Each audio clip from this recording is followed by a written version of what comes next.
gabaldhicii kolka ay tahay waxaa ka soo baxa bannaanada ku hareeraysan hoteelkan dad dhintay kumanaan sano ka hor iyaga oo aan lahayn wax hilib iyo harag ah kaliya wax ay leeyihiin qalfoof qalalan iyo daaman laalaada. kulanti wacan daawada ku soo dhawow hoteelka tababarka cunto karinta iyo dhagarta ee Muqdisho.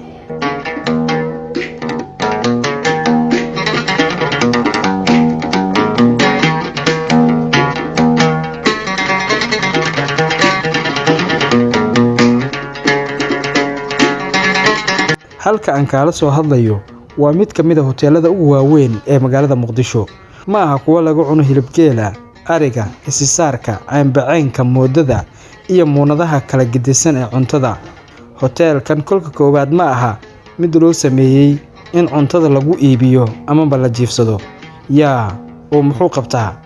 xaqiiq ahaan hoteelkani waxa uu ka kooban yahay qayb hurdo, qaybo cunto, masraxyo lagu heeso, jaamacado iyo iskuulaad ka gedisan kuwii aad taqaanay, bannaano loogu tababarto sidii aad u liqi lahayd quud aan afkaaguba qaadin iyo qaybo kale oo badan.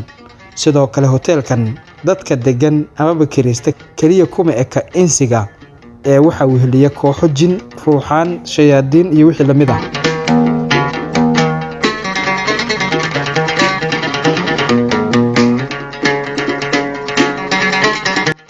sidoo kale lama xaqiijiyo cidda degaysa inay ku sugan tahay xaaladda miyir qabka. waxaa jira malaayiin waalan oo si nabadgelyo ah ku degan hoteelkan. hoteelkan waxyaabaha uu kaga gedisan yahay hoteelada kale waxaa ka mid ah ma laha shaqaale, kaliya waa maamul. wixii aad u baahato adiga ayaa qabsanaya, jikada adiga ayaa galaya oo soo guranaya cunnada, qolka adiga ayaa hagaajisanaya, sidoo kalena musqushaada waxa waajib kuga ah inaad nadiifsato. kaliya waxa uu hoteelada kala mid yahay waa magaca, xitaa waxa uu kaga gedisan yahay muuqaalka. waayo hoteelkani inta muuqata waa daaro burbursan iyo deed soo laadlaada oo aad ka baqaysid inuu kugu soo dhaco, balse gudihiisu waa mid aad loo qalabeeyay.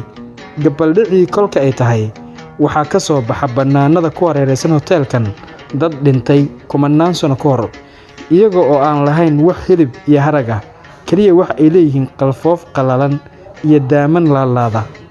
waxaa kooxda lagu magacaabaa xaasidiin. sidoo kale xaasidiinta waa kuwa kal walba la bedelo amaba qaab wareegta ah loo shaqaalaysiiyo. arrinta xiisaha leh ayaa ah in qof walba oo Soomaali ah ku haminayo inuu mar uun hoteelkan ka noqdo koog ama cunto kariye weyn. sidoo kale waxaa jira loolan u dhaxeeya cunno kariyaasha, loolankaas oo lagu magacaabo doorasho.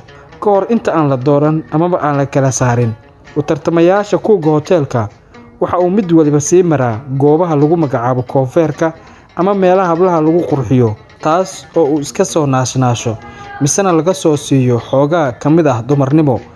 hadda waa dumarnimo ee ma aha xubnaha dumarka, sababtoo ah haddii uu lab yahay ma dhadhamayso cunnadiisu. sidoo kale waxay ka soo tuntaan amaba ay ka soo daabacdaan boorar waaweyn oo ay ku xardhan yihiin qaabkii uu u karin lahaa cunnadaas. kolka la doorto cunno kariyaha sida badan wuxuu beddelaa weelka uu isticmaalayo, isaga oo adeegsanaya weelka laga isticmaalo gurigiisa amaba kan qoyskiisa. dhowaan ayaa la filayaa in la doorto kooga ama maamulka hoteelka, kaas oo cod dheer oo aan afkeena ahayn aan ku oran doono welcome to Villa Soomaaliya, oo macnaheedu yahay ku soo dhawow hoteelkan.